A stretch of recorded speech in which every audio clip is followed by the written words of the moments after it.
Nagtuo ang Davao City LGU nga political harassment ang pagtanggal sa mga pulis nga kabahin sa security detail ni Vice President Sara Duterte. Ano ang report ni John D. Esteban? Nagtuo si Davao City Vice Mayor J. Melchor Kitain Jr. nga usa ka political harassment ang pagtanggal ni PNP Chief General Romel Marbil sa 75 ka PNP personnel sa security detail ni Vice President Sara Duterte. Do you agree with the Vice President's political harassment? Ay, oo naman. I mean, that's very obvious for me. That's very clear. Okay.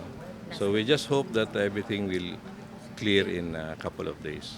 Naisgutan na sabdaw sa mga konsehal ang lakang pinaagi sa pagpasa og resolusyon sa sunod semana agig pagsuporta kang Vice President Sara Duterte. Apan wala na mihatag si Kitain og detalye kalabot niini. I'm sure there will be something on the works yan to support the stand of the VP on this. Adlang Lunes, nagpagawas og open letter si Vice President Sara Duterte kang PNP Chief General Romel Marbil kura sa gitawag niini nga harassment ang pagtanggal sa iyang security personnel.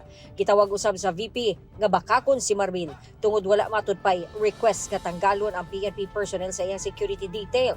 Sukwahi sa gisulti sa PNP Chief.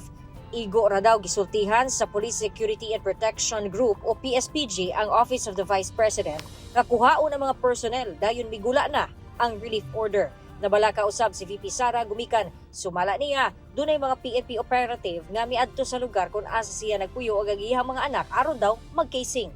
Gisulti usab sa bise nga nakatakdang ibalik niya ang 45 ka pulis aron makatabang sa trabaho ni Marbil kay suma pa sa bise nagpabilin pa ang problema sa illegal nga droga o krimen.